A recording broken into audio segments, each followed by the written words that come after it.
والأنفس والثمرات وبشر الصابرين.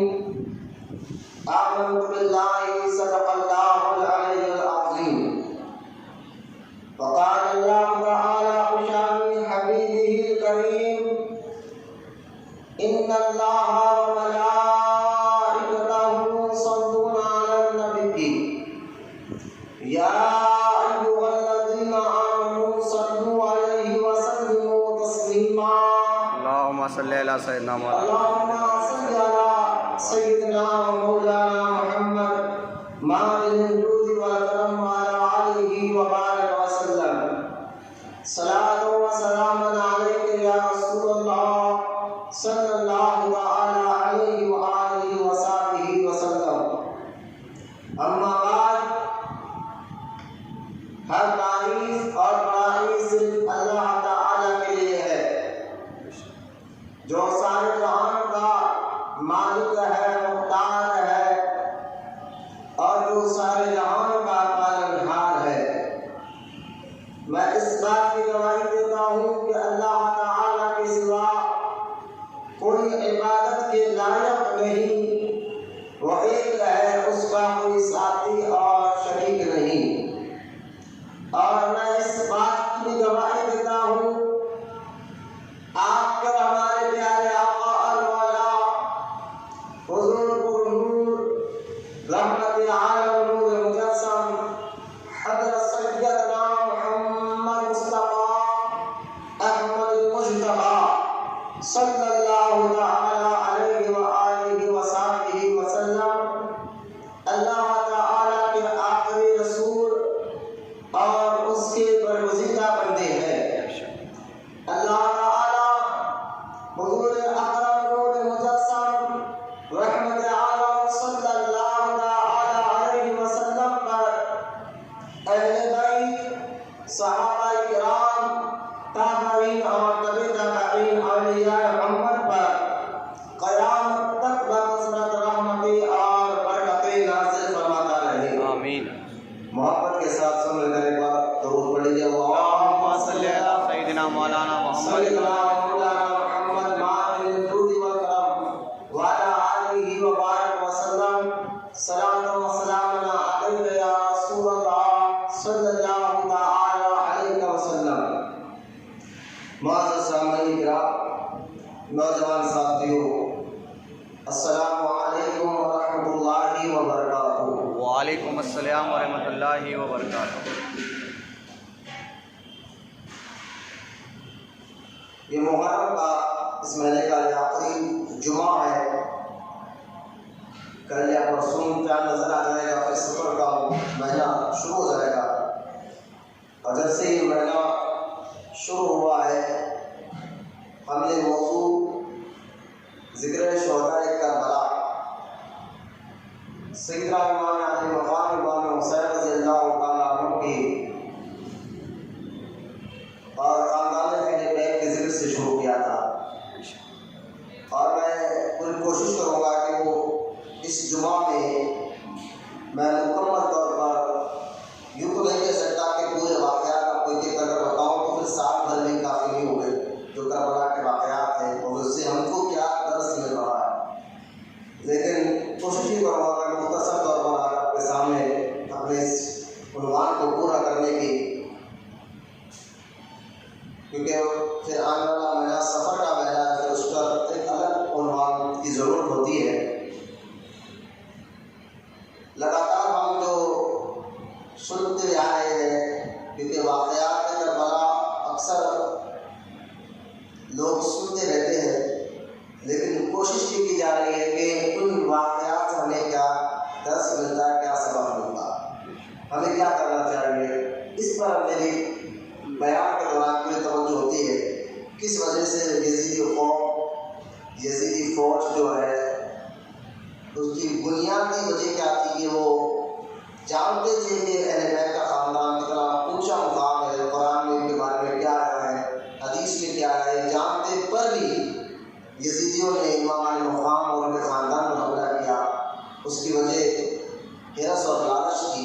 اس پر میں نے بات کی تھی انشاءاللہ. اور گزشتہ جمعہ میں نے آپ کے سامنے یہ بتایا تھا کہ امام حسین رضی اللہ تعالیٰ عنہ کربلا تک پہنچنے کے بعد کیا ہوا، مختصر طور پر میں نے جمعہ میں بات کو چھیڑا تھا، انشاءاللہ آج میں اس بات کو مکمل کرتا ہوں۔ لیکن آئیے سب سے پہلے عادت ہے کہ بیان شروع کرنے سے پہلے درود کی فضیلت بتانا چلو۔ حدیث مبارکہ ہے، اللہ کے رسول علیہ السلام نے ارشاد فرمایا کہ جو دنیا میں مجھ پر زیادہ سے زیادہ درود پڑھتا ہے قیامت کے دن وہ میرے سب سے زیادہ قریب ہوگا۔ تو دنیا میں جتنی کثرت سے آپ درود پڑھیں گے انشاءاللہ قیامت کے میدان میں آپ حضور کی طرح زیادہ قریب ہوتے ہیں۔ حضور کے قریب رہنے کا مطلب یہ ہے کہ یقیناً حضور کے صدقے میں اللہ اس کو جنت میں داخل فرمائے گا۔ تو بے شمار درود کے فضائل اور برکات احادیث مبارکہ میں دنیا میں بھی اس کے فائدے اور آخرت میں بھی اس کے فائدے ہیں، تو اس کو زیادہ سے زیادہ ہمیں پڑھتے رہنا چاہیے۔ اللہ تعالیٰ ہم تمام کو کہنے سننے سے زیادہ عمل کی توفیق بھی عطا فرمائے۔ آج محبت کے ساتھ سن کر پیارے آقا کریم صلی اللہ علیہ وسلم کی بارگاہ اقدس میں درود پاک کا نظرانہ پیش کریں۔ پڑھیں اللہم صلی علی سیدنا مولانا محمد سیدنا مولانا محمد واجب الجود والکرم وعلی آلہ وبارک وسلم۔ صلاۃ و سلام علیک یا رسول اللہ صلی اللہ تعالی علیہ وسلم۔ بہت سامعین، جو آیت میں نے پڑھی ہے سورۃ بقرہ دوسرے پارے کی، سب سے پہلے اس آیت کی ترجمانی یعنی تھوڑی سی تفصیل ضروری ہے، کیونکہ ایک حدیث یاد رکھیں جو جامع ترمذی میں بھی حدیث مبارکہ ہے اور بے شمار کتب احادیث میں یہ حدیث پاک آئی ہے۔ جس وہ حدیث یہ ہے کہ اللہ کے رسول علیہ السلام نے ارشاد فرمایا کہ میرے جانے کے بعد، سرکار فرمایا میرے دنیا سے جانے کے بعد تم دو چیزوں کو مضبوطی سے پکڑے رکھنا، تو کبھی تم گمراہ نہیں ہو، غلط راستے میں نہیں جا سکو گے۔ وہ دو چیزیں جب اللہ تک پہنچائے، صحابہ نے پوچھا وہ دو چیزیں کیا ہے؟ تو اللہ کے رسول علیہ السلام نے فرمایا ایک تو قرآن ہے اور دوسرا میرے اہل بیت، میرے خاندان والے۔ سرکار فرماتے ہیں قرآن اور میرے اہل بیت یہ دونوں قیامت تک ایک دوسرے کے ساتھ رہیں گے، اور جب قیامت ہو جائے گی اور کوثر کے حوض پر میں جاؤں گا، کوثر اپنے غلاموں کو پلاتے رہوں گا، تو یہ دونوں میرے ساتھ آئے گا۔ تو مطلب کیا ہے اس حدیث کا کہ جو قرآن میں ہے وہ اہل بیت، اس کی یوں سمجھے قرآن تھیوری ہے تو اہل بیت پریکٹیکل طور پر اس کو کر کر بتا ہے۔ قرآن کو سمجھنا ہے تو اہل بیت کو سمجھیے۔ جو قرآن کے احکام ہے، قرآن کا جو قانون ہے، قرآن اللہ کا کلام ہے، تو اللہ کے اس کلام جو قانون اللہ تعالیٰ نے بیان فرمایا ہے، بتایا ہے، سمجھایا، اگر اس کو آپ سمجھنا چاہتے ہیں تو حضور کے اہل بیت کو دیکھ لیجیے، یہ اس کی مکمل تفسیر ہے قرآن کی۔ جو قرآن کے احکامات اس میں مکمل طور پر اگر کوئی عمل کرتا ہے تو اہل بیت کا ذکر زیادہ آتا ہے، تو اہل بیت اور قرآن کبھی ایک دوسرے سے جدا نہیں ہونے والے۔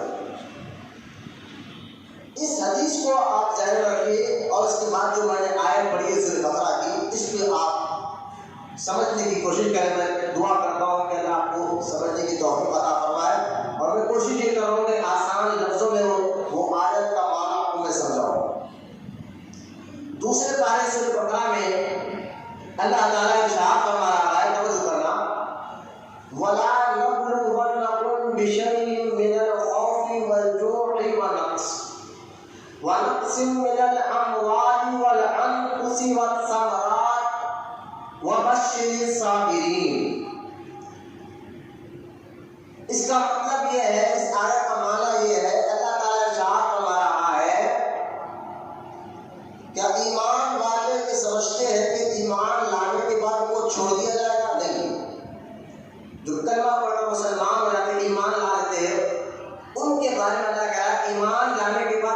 یوں ہی نہیں چھوڑ دیا جائے گا۔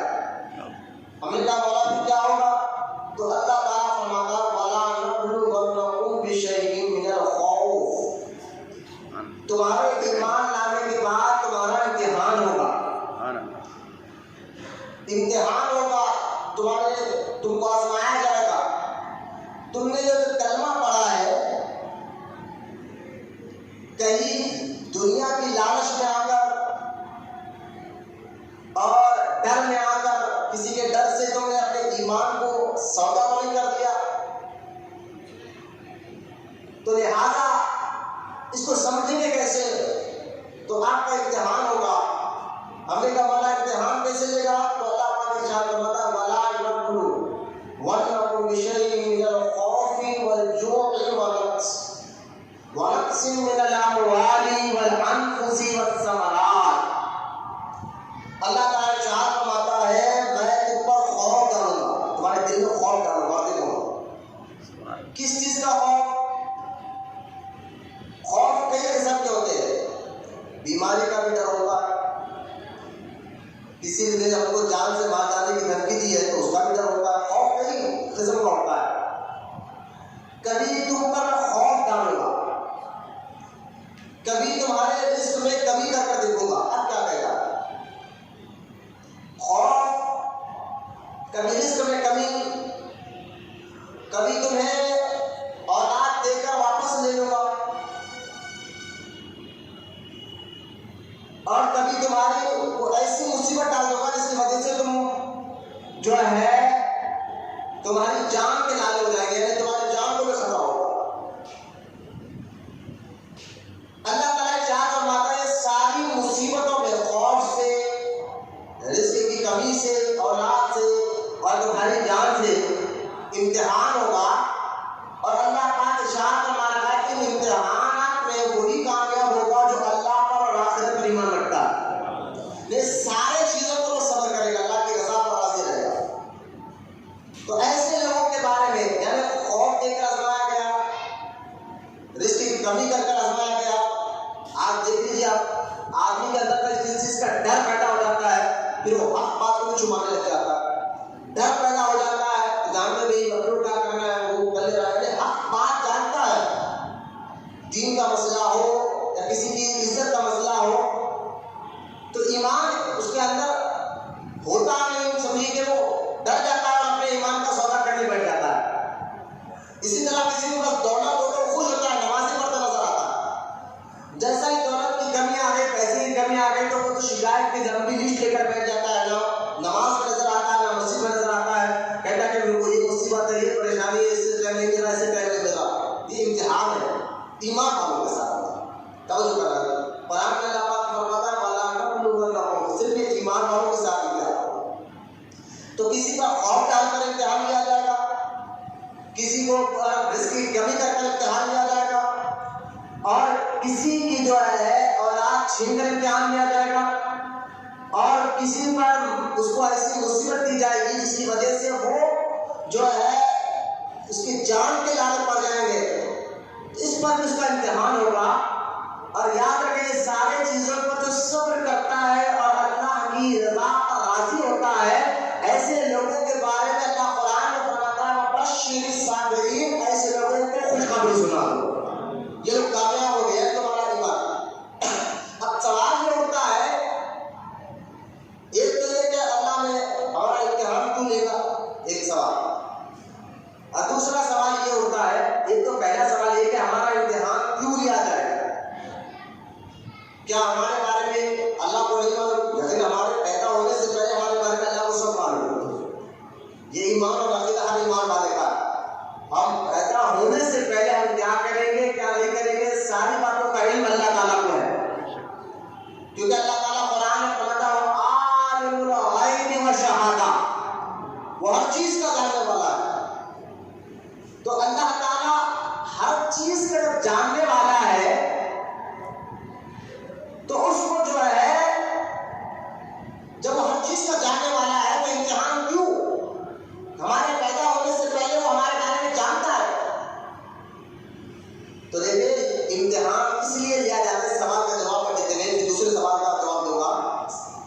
امتحان صرف اس لیے لیا جاتا ہے کہ اللہ تعالیٰ جو امتحان کا قرآن میں ذکر کر رہا ہے، یہ امتحان بہت کر رہا ہے. امتحان یہ نہیں ہے کہ اللہ نہیں جانتا، امتحان لیں گے تو معلوم ہوگا، ایسا نہیں ہے.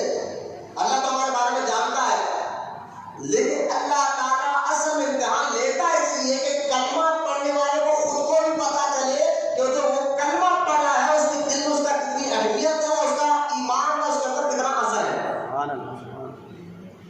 اصل امتحان یہ ہوتا ہے کہ خود کو، کلمہ پڑھنے والے کو خود کو پتا چلے اپنے آپ کو کہ جو تو کلمہ پڑھ رہا ہے اس کو تو واقعی دل سے مانتا ہے. کلمہ پڑھنے کا مطلب نہیں صرف کلمہ پڑھنا چھوڑ دیا، اس کے احکامات پر عمل بھی کرنا جو ایمان والا. تو امتحان اس لیے جاتا ہے کہ خود کی صلاحیت سمجھے، بندہ خود کو سمجھے کہ اس کے اندر ایمان آیا یا نہیں آیا، وہ صرف زبان سے پڑھنا. اور دوسرے لوگ کے بعد میں جو اتنی مصیبت ہے بندہ صبر کر رہا. تو اب دیکھیں اس کے اور آسان کرتے میں سمجھا دیتا ہوں کہ اگر ایک بچے کو آپ اسکول میں جاتے ہیں تو سال بھر پڑھنے کے بعد امتحان ہوتا ہے. امتحان کیوں لیا جاتا ہے؟ تو آپ کہیں گے امتحان اس لیے لیا جاتا ہے کہ جو بچہ سال بھر اسکول میں آ کے پڑھ رہا تھا، کیا وہ یوں ہی پڑھ رہا تھا یا ہنسی مذاق کر رہا تھا یا اگر اسکول میں ٹائم پاس کر رہا تھا، یہ کیسے معلوم پڑھ رہا تھا، سبق یاد کر رہا تھا یا نہیں کر رہا تھا، یا خالی اسکول میں آ کر بیٹھ کر جو ہے چلا جا رہا تھا، وقت کو برباد کر رہا تھا. یہ ساری باتوں کا آپ کو پتا کیسے چلے گا؟ جب اس کا امتحان ہوگا. اگر وہ سال بھر پڑھا ہے تو امتحان میں کامیاب ہوگا. سال بھر اگر پڑھا ہے اور جو صرف ٹائم پاس کر رہا ہو اور جو صرف جو ہے اپنا وقت نکالنے کے لیے اسکول آ رہا ہے تو پتہ چل جاتا ہے کہ سال بھر پڑھا کچھ نہیں ہے. تو امتحان میں سمجھانا یہ چاہتا ہوں، امتحان اللہ تعالیٰ اس لیے لیتا ہے، اللہ تو جانتا ہے ہمارے بارے میں ہمارے پیدا ہونے سے پہلے، لیکن لیتا اس لیے کہ بندے کو خود کو پتا چلے کہ اس کے اندر ایمان آیا یا نہیں آیا، اس لیے امتحان لیا جاتا ہے. ایک بات سوال کا جواب کیا، امتحان کیوں لیا جاتا ہے؟ میں نے تھوڑی سی تشریح کر کے آپ کو قرآن کی آیت کے بعد میں آپ کو سمجھانے کے لیے ایک مثال دے کر آپ کو سمجھا رہا ہوں. امتحان اس لیے لیا جاتا ہے کہ آپ کو خود کو پتا چلے کہ ایمان کا اثر آپ کے دل پر، آپ کی روح پر ہوا یا نہیں ہوا. تو مصیبت دے کر ہم ہو جاتا ہے کہ جس کے دل پر، روح پر ایمان کا اثر ہوتا ہے وہ ہر حال میں اللہ کی رضا پر راضی رہتا ہے. اور جو اس کا ایمان کمزور ہوتا ہے، جو صرف منہ کا کلمہ پڑھتا ہے، مصیبت دیکھتے وہ ایمان کا بھی سودا کر بیٹھتا ہے اور ایمان کو بھی دیکھ بیٹھتا ہے، جیسے کہ منافقین کے بارے میں قرآن پاک میں موجود ہے. تو آج ہمیں سمجھنا چاہیے کہ مصیبت ایمان والوں کو ضرور آئے گی. کوئی مسلمان میں نہیں کہہ سکتا کہ میں پریشان نہیں ہوں، مصیبت زدہ نہیں ہوں. امتحان ہر ایمان والے کے ساتھ ہوگا. کہ شرط ہے کہ اس امتحان میں مسلمان کو اللہ پاک نے کہا کہ اس کی رضا، یعنی اللہ کی رضا پر راضی رہو. تو تمہیں کیا ہوگا؟ وَبَشِّرِ الصَّابِرِينَ. اللہ کہتا ہے جب میری رضا پر راضی رہتا ہے میں اس کو خوشخبری سناتا ہوں. تو امتحان ضرور ہوگا مصیبت سے کسی بھی طریقے سے. تو ہمیں کسی بھی حال میں کلمہ اور قرآن کے احکامات کو چھوڑنا نہیں چاہیے، اس پر مضبوطی سے اور عمل کرتے رہنا چاہیے. مصیبت آئی تو نماز چھوڑ دیے، پریشانی آ گئی تو جو ہے حرام کھانا شروع کر دیے. تو لہٰذا اس ساری چیزوں سے اللہ ہماری حفاظت فرمائے اور اس کے امتحانات میں اللہ ہمیں ثابت قدم رکھے. آمین. ایک تو یہ امتحان کے لیے آتا ہے. اس کے بعد اب دوسرا سوال یہ اٹھتا ہے اپنے آپ میں کہ یا اللہ ہم تو امتحان کے قابل نہیں ہیں. بات لوگ کہتے ہیں ہم تو امتحان کے قابل نہیں ہیں، اور تو ہمارا امتحان لے گا تو ہم کیسے صبر کریں؟ تو ہمارے جان کھینچ لے گا، ہم پر ایسی مصیبت ڈالے گا جس سے ہمارے جان، ہماری اولاد، ہمارے ساری چیزیں مشکل آ جائیں گی تو ہم صبر نہیں کر سکے. بندہ ہے مولا ہمارے پاس ہمت نہیں. اس طرح کے سوالات آتے ہیں کہ ہم تو جب تو امتحان لے گا لیکن مولا ہم تو امتحان کے قابل ہی نہیں ہے، پھر کیوں امتحان لے گا؟ تو یہاں ایک بات یاد رکھے کہ اللہ تعالیٰ جو بندوں کا امتحان لیتا ہے، توجہ کرنا، اللہ تعالیٰ کسی بندے پر غور کریے. اللہ کی شان قرآن سے بیان کر رہا ہوں. اللہ تعالیٰ کی شان یہ ہے کہ اللہ تعالیٰ کسی بندے پر رائے کے دانے کے برابر بھی ظلم نہیں کرتا. یاد رکھیے اللہ کی شان قرآن پاک میں آپ کو بتا رہا ہوں اس آیت کا ترجمہ کہ اللہ تعالیٰ کسی بندے پر رائے کا دانا اس کے برابر بھی کسی پر بھی ظلم نہیں کرتا. کیونکہ بندے کے دل میں یہ خیال ہے کہ اللہ ہمیں امتحان میں ڈال رہا ہے تو معاذ اللہ کا یہ نہ سمجھ جائے کہ اللہ ہمارے اوپر ظلم کر رہا ہے.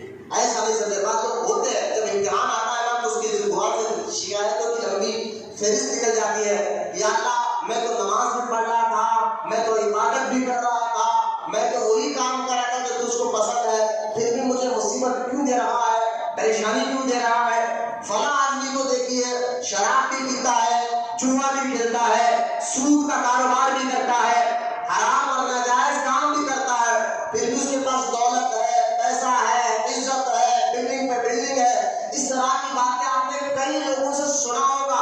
یقین جانیے ایسے الفاظ نکالنا یعنی فلاں بندوں کو پر تو مہربان ہے اور مجھ پر کیوں ظلم کر رہا ہے, ایسے الفاظ اللہ تعالیٰ کی بارگاہ میں شکایت کے طور پر بھی بولنے والا مسلمان باقی نہیں رہتا, وہ اسلام سے باہر ہو جاتا ہے. یہ الفاظ نہیں بولنا چاہیے چاہے کتنی مصیبت آئے یا پریشانی آئے, کیونکہ اللہ اس الفاظ میں آپ یہ ثابت مان اللہ یہ بتانا چاہے کہ اللہ ہم پر ظلم کر رہا ہے. اور اللہ قرآن میں کہتا ہے میں رائے کے دانے کے برابر بھی کسی بندے پر ظلم نہیں کرتا. تو لہٰذا اس بات پر ذرا غور کرتے جائے کہ اس الفاظ نہ نکالے. لیکن پھر سوال یہ ہوتا ہے کہ امتحان مولا اس امتحان کے قابل نہیں ہے. تو اب آج اسی سوال کا جواب اللہ تعالیٰ قرآن کی ایک اور آیت میں دے رہا ہے. میں آپ کو قرآن سے بتا رہا ہوں, اس کے بعد شاہ امام حسین بتاؤں گا اسی آیت سے. اب دیکھیں اللہ تعالیٰ فرماتا ہے ہم کسی بندے پر, آیت کا ترجمہ اللہ پاک فرماتا ہے کہ میں کسی بندے پر مصیبت دیتا ہوں تو یہ نہیں ہے کہ وہ سنبھال نہیں سکتا, وہ برداشت نہیں کر سکتا. اللہ قرآن میں فرماتا ہے ہر بندے کو جو میں مصیبت دے کر اس کا امتحان لیتا ہوں, اور امتحان کیوں لیا جاتا میں نے بتا دیا. یہ نہیں کہ اللہ کو معلوم کرنا کہ تم ایمان لائے یا نہیں لائے, اللہ کو سب جانتا ہے. یہ خود کو پتا چلنے کے لیے ایمان اللہ تعالیٰ امتحان لیتا ہے.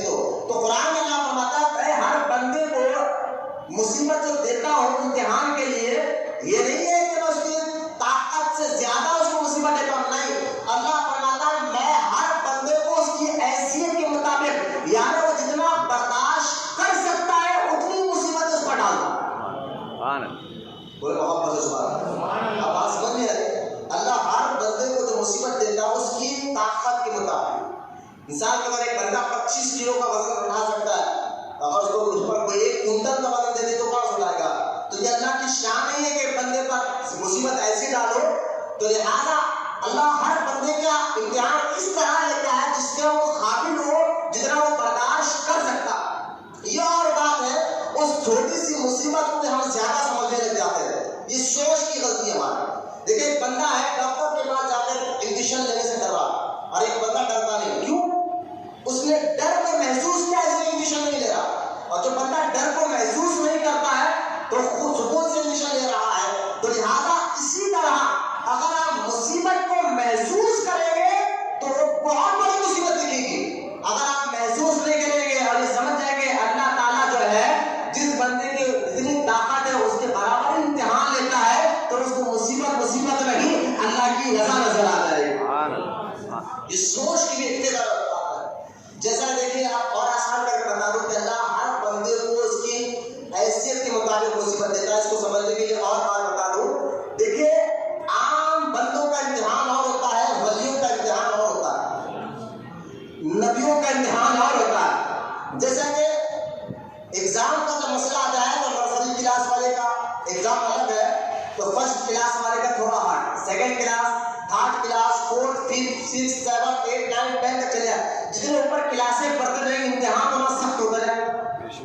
ایک 10 کلاس والا کا امتحان الگ ہوتا ہے اور نرسری کلاس والے کا امتحان الگ ہوتا ہے. اسی طرح عام بندوں کا امتحان الگ ہوتا ہے اور خاص اللہ کے بندوں کا امتحان اور ہوتا ہے.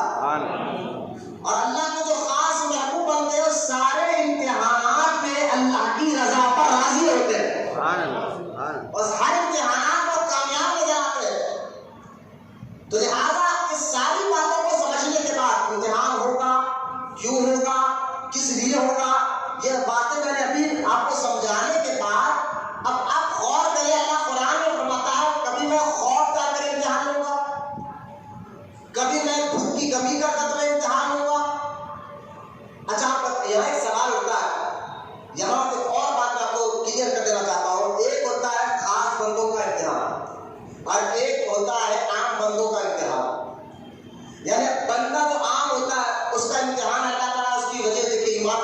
مسلمان ہے, صبر بھی کر رہا ہے, اللہ کی رضا پر راضی بھی ہے, پھر بھی وہ اس کا امتحان ہو رہا ہے, تو اس کی وجہ کیا ہے؟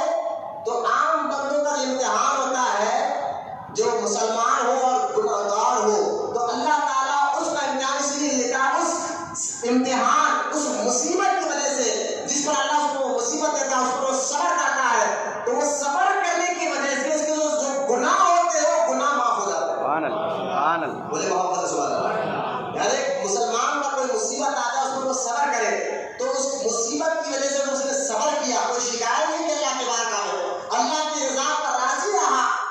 جیسے کہ دیکھیے آپ موت کا کسی موت کا انتقال ہو جانا تو آپ صبر کر اللہ کی رضا, مولا موت تو صبر کر جائے, ماں کا ہوگا, باپ کا ہو, بھائی کا ہو, بیٹے کا ہو, اللہ کی رضا پر راضی رہنا. تو یہ ایسی مصیبتوں پر جو صبر کر لیتے ہیں, پریشانیوں پر صبر کرتے ہیں, کوئی غلط کام نہیں کرتے, اللہ کی بات میں کوئی غلط جملہ نہیں بولتے, تو اس مصیبت کے صدقے میں اللہ تعالیٰ اس بندے کے گناہوں کو معاف کر دیتا ہے. ایک تو یہ بات, اور دوسری یہ بات ہے آپ کہیں گے یہ تو بات سمجھ آئے کہ جو اللہ کے نیک بندے ہیں ان پر مصیبت کیوں آتی ہے؟ کیونکہ ان کو گناہوں سے بچتے رہتے ہیں, گناہوں سے محفوظ رہتے ہیں. پھر اللہ کے نیک بندوں کو مصیبت کیوں آتی ہے؟ تو حدیث مبارکہ میں اس کا جواب دیتے سرکار فرماتے ہیں, اللہ کے نیک بندوں پر اللہ مصیبتیں ڈالتا اس لیے ہے کہ اس مصیبتوں پر وہ صبر کرتے ہیں, پھر اللہ تعالیٰ اس صبر کی بدولت ان کے درجے کو اور بلند کر دیتا ہے, ان کے مقام و مرتبے کو بلند کر دے جاتا ہے, درجات بلند ہوتے ہیں. تو نیک بندوں پر جو مصیبت آئی ان کے درجات بلند کرنے کے لیے, اور گناہگاروں پر جو مصیبت آتی ہے ان کے گناہوں کو دھونے کے لیے آتی ہے.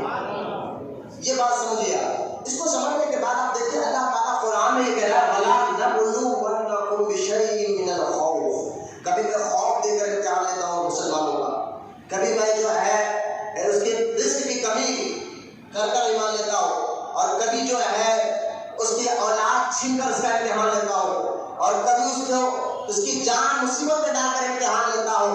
یعنی یہ چار باتیں الگ الگ ہیں, چار باتیں ایک بندہ ایک دم نہیں کرتا اللہ تعالیٰ. کسی کو صرف خوف دے کر آزماتا ہے, کسی پر کسی کی رزق کی کمی کر کر آزماتا ہے, لیکن یہ چاروں باتیں یعنی خوف,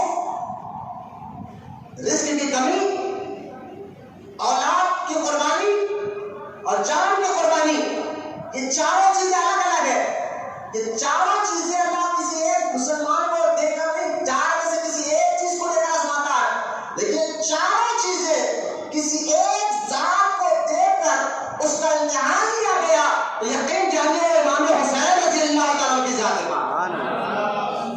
یہ چاروں چیزیں جو قرآن کہہ رہا ہے وَلَا نَبْلُوَنَّكُم بِشَيْءٍ مِّنَ الْخَوْفِ وَالْجُوعِ وَنَقْصٍ مِّنَ الْأَمْوَالِ وَالْأَنفُسِ وَالثَّمَرَاتِ, کہ میں تمہارا امتحان لوں گا, چاہے تم کو خوف ڈال کر, تمہارے جب گھر کی رزق کی کمی کر کر, اولاد کو قربانی دے کر, جان کو قربانی دے کر.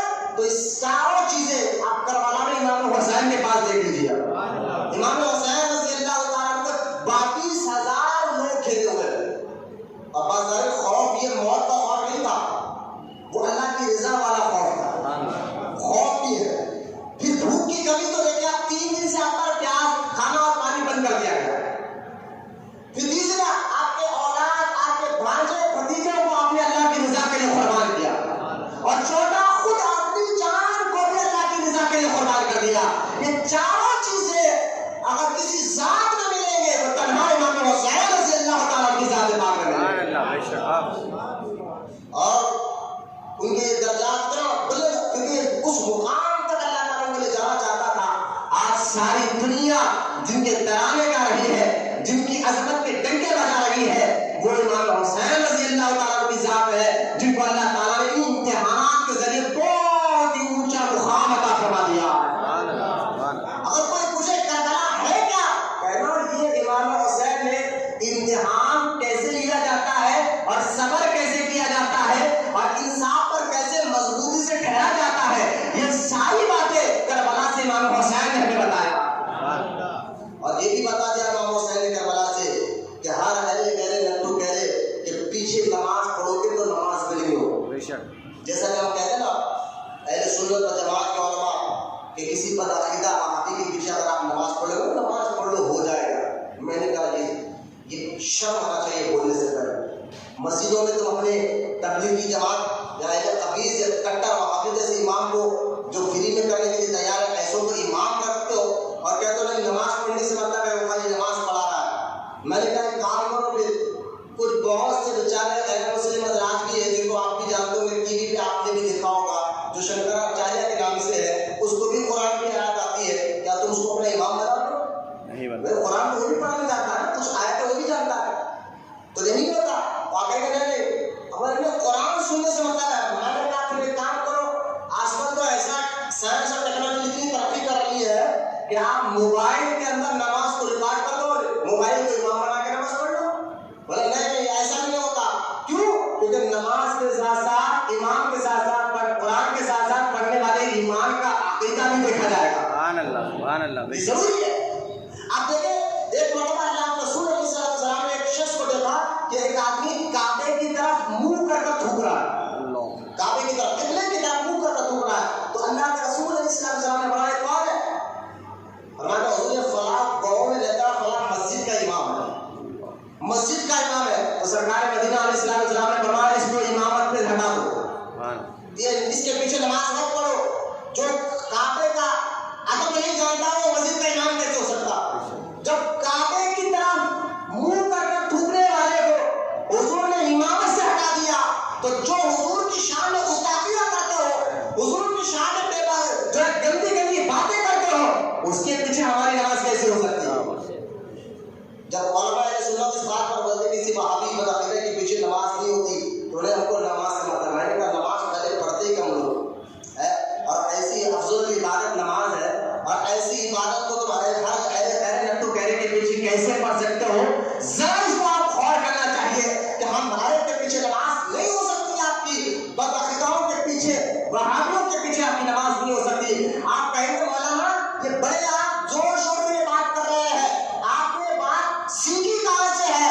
میں نے کہا یہ بات ہمیں کربلا سے امام حسین نے سکھایا. سبحان اللہ بے شک. کربلا میں امام حسین یزید کے پیچھے نماز نہیں پڑھی یزیدیوں کے پیچھے اپنا الگ امام کرو. خود امام حسین رضی اللہ تعالیٰ کے خیمے میں بھی نماز ہوتی تھی یزیدی خیمے میں بھی نماز ہوتی تھی. 22,000 آدمی ایک جگہ نماز پڑھ رہے تھے. 72 آدمی ایک جگہ نماز پڑھ رہے تھے. تو تعداد کو نہیں دیکھا جاتا ایمان اور عقیدے کو دیکھا جاتا. یہ کربلا سے سبق مل رہا ہے آپ لوگ کو. آپ کہیں گے مولانا 4 جمعے سے آپ کربلا کے واقعے کو لے کے چل رہے ہیں. میں نے کہا ایک ایک واقعے تک سبق کیسے مل رہا ہے ایمان اور عقیدہ کتنا مضبوط رہا ہے اہل ایمان سے پوچھو. ان واقعات سے ہمیں سبق کیسے مل رہا ہے ایمان کتنا ہمارا مضبوط ہو رہا ہے. آپ مصیبت کے وقت صبر کیسے کرنا یہ تو قرآن تو یہ کہہ رہا تھا میں تمہیں آزماؤں گا امتحان لوں گا اور کیسے لوں گا قرآن نے یہ بھی بتا دیا تھا. لیکن مولا یہ تو بتا رہا ہے کیسے امتحان ہوگا کیسا کیا کیا کیا جائے گا خوف ڈال کر اور جو ہے پھل کی کمی کر کر اولاد کو کھینچ کر جان پکڑنے میں ڈال کر. لیکن مولا یہ تو قرآن میں ہے ابھی اور آسان کر کر سمجھا تو اللہ کہے گا میرے حسین کی زندگی کو پڑھ لے. حسین نے کہا کی زندگی کو پڑھ لو یہ ساری چیزیں اس میں ملے گی اور اس نے کس طرح صبر کر کر بتایا اور آنے والی نسلوں تک قیامت تک کو مسلمانوں کو یہ عملی طور پر امام حسین نے کر بتایا کہ جو اللہ کی رضا پر راضی ہوتا ہے وہی دونوں جہاں میں کامیاب ہوتا ہے.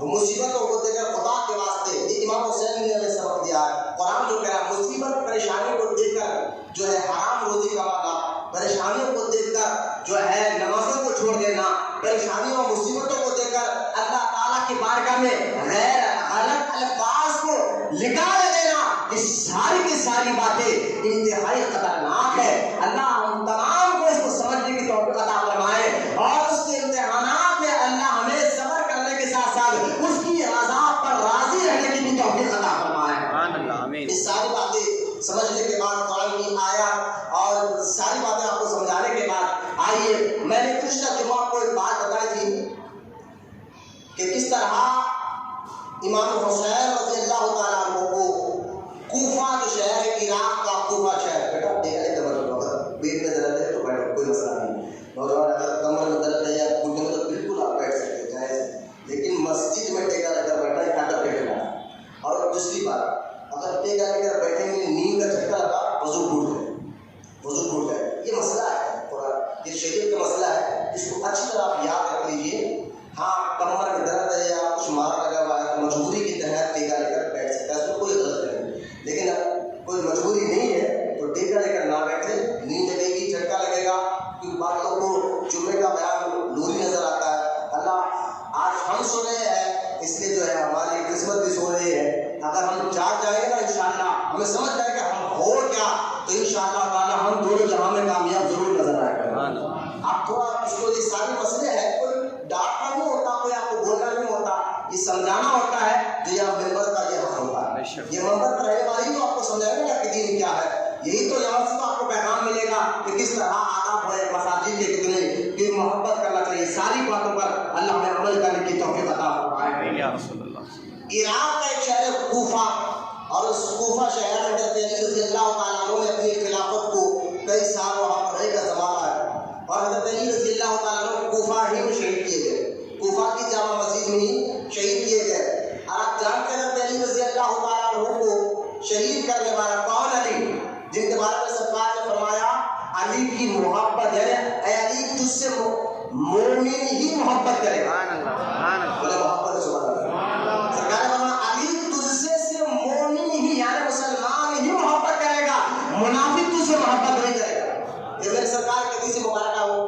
یہ حضرت علی رضی اللہ عنہ کو جو شہید کیا گیا, اور تو کہتے گا مولانا بھی آپ نے کہا کہ ہر ایک کے پیچھے آپ نماز مت پڑھو. میں نے کہا ہاں کیوں؟ بولے نہیں فلاں صاحب تو حافظ القرآن ہے, وہابی تو کیا وہ حافظ القرآن ہے, سینے میں ان کے اندر قرآن ہے, وہ چہرے پہ داڑھی ہے, سر پہ امامہ ہے.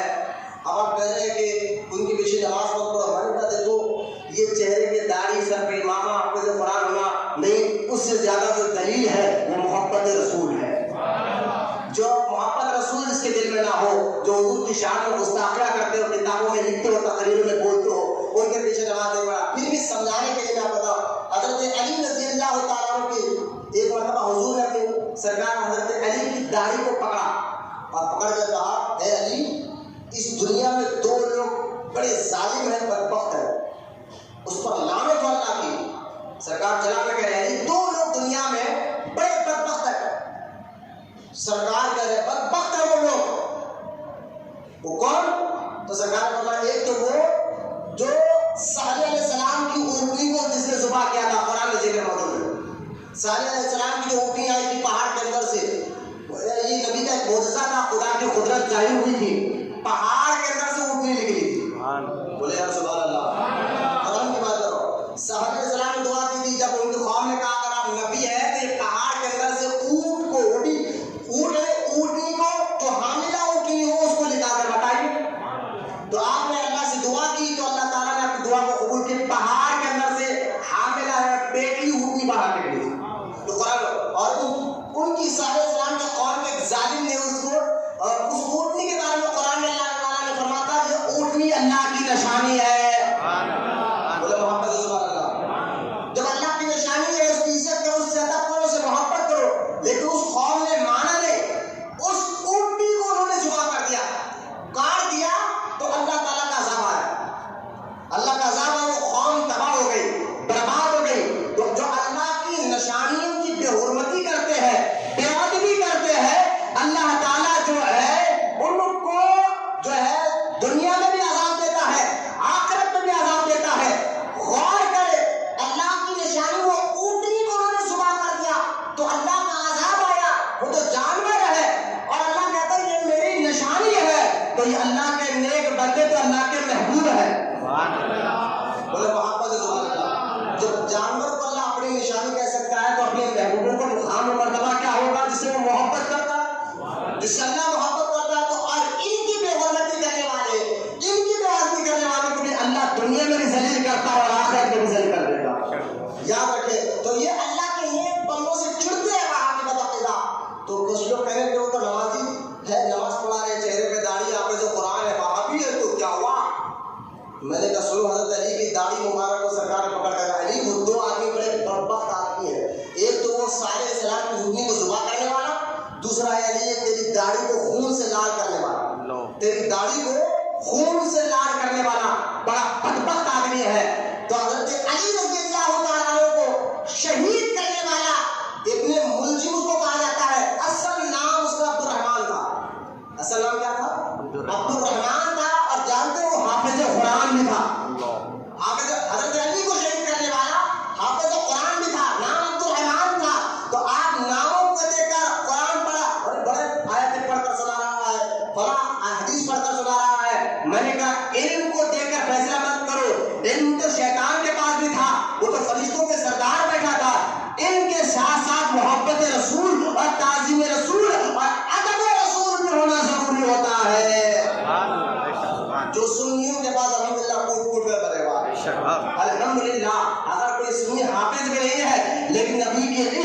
سلام ہوتا ہے تو ہاتھ بن کر کھڑا ہو جاتا ہے، نبی کے خلاف کوئی بات کرتا ہے تو لڑنے تیار ہو جاتا ہے۔ یہ عشق رسول ہے جو آپ کے سینے میں، جو آپ کے دل میں دھڑک رہا ہے۔ اللہ اس عشق رسول کی ہماری حفاظت کرے اور ہماری نسلوں میں بھی اللہ تعالیٰ عشق رسولوں کو پیدا کرے۔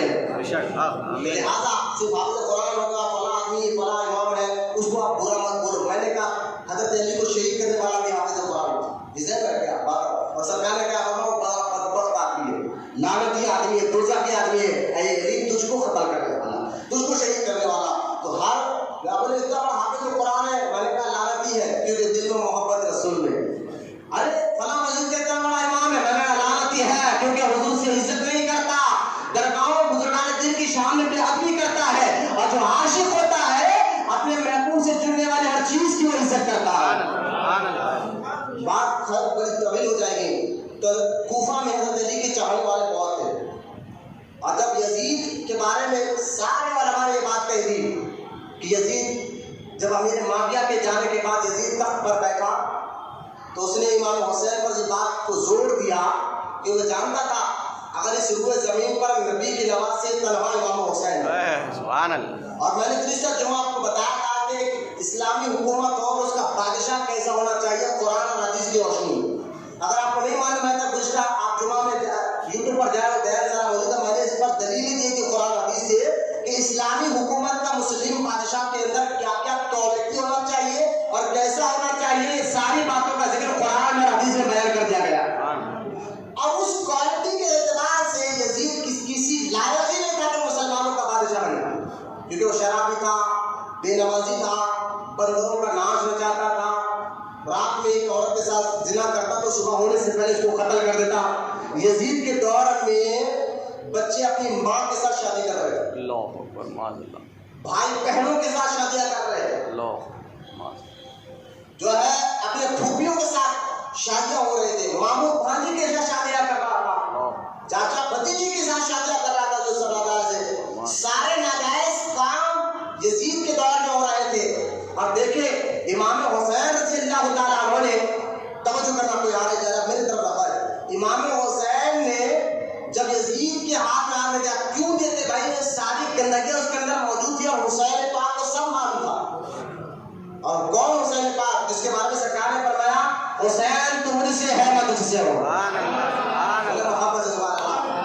امام حسین تو پردہ فرما رہے تھے، تو خیر کوفہ والوں نے کہا، امام حسین نے کہا میں یزید کے ہاتھ پر ہاتھ نہیں دوں گا، اس کے اندر اس کو کوالٹی ہے ہی نہیں تو میں کیوں اس کو اپنا امام کروں، اپنا جو ہے اس کے ہاتھ میں ہاتھ دے دوں۔ آپ مدینہ چھوڑے، کہیں یزید مدینے میں فوج بھیج کر حملہ کرائے گا تو یہ مدینہ میرے نانا کا شہر ہے اور اس کی بے ادبی امام حسین کو گوارا نہیں تھی، کہیں حضور کے شہر کی بے ادبی نہ ہو، یہ سوچ کر امام حسین نے مدینہ چھوڑ کر مکے میں اور مکے میں رہنے لگے۔ تو مکے میں بھی آپ کو خط دیا گیا، آپ کو بلایا گیا، کوفہ والوں نے کہا آپ آئیے ہم آپ کے ہاتھ میں ہاتھ دیں گے اور آپ کا ساتھ دیں گے۔ تو آپ نے پہلے صحیح بول رہے یا غلط بول رہے جاننے کے لیے اپنے چاچا کے بچے کو بھیجایا، مسلم بن عقیل کو، وہ گئے اور وہاں جا کر میں نے بتایا کہ انہوں نے دیکھا کہ وہاں کے لوگ تو پہلے تو کہے ہم آپ کا ساتھ دیں گے ساتھ دیں گے، بعد میں یزید کو یہ ساری باتوں کا معلوم ہوا تو یزید نے کوفہ میں اپنے ایک خاص آدمی کو بھیجا، کہا کہ وہاں کے جو لوگ ہیں ان کو ڈرا دھمکا کر حسین سے دور کرو اور میرے قریب کرو، یہ تمہاری ڈیوٹی ہے۔ ابن زیاد نامی بدبخت جو ہے کوفہ آیا، سارے کوفہ والوں کو ڈرایا میری بات نہیں سنیں گے تو میں تمہیں مار دوں گا، قتل کر دوں گا، سنو گے دولت دوں گا، عزت دوں گا، پیسہ دوں گا۔ تو دولت، عزت اور کسی نے جان کے ڈر سے امام حسین کا ساتھ چھوڑ دیا اور مسلم بن عقیل جو امام حسین کے چاچا کے بیٹے تھے ان کو قتل کر دیا گیا۔ ابن زیاد نے ان کو قتل کیا، ان کے بچوں کو قتل کیا اور امام حسین مکہ سے نکل گئے تھے کیونکہ آپ کو خط ملا تھا یہاں کے لوگ آپ کی عزت کرنے کے لیے تیار ہیں، آپ کا ساتھ دینے کے لیے تیار ہے۔ ادھر خط گیا تھا، آپ نکل چکے تھے، راستے میں تھے، ادھر ابن زیاد نے آ کر وہاں کے لوگوں کو ڈرا دھمکا کر ان کا ساتھ چھڑانے لگایا اور مسلم بن عقیل کو قتل کر دیا۔ یہ مختصر سرسری طور پر آپ کو سنانا ہو۔ پھر میں نے آپ کو یہ بھی بتایا تھا کہ امام حسین رضی اللہ تعالیٰ عنہ کربلا کے قریب جب پہنچے تو حر نے، حضرت حر جو یزیدی فوج کا کمانڈو تھا،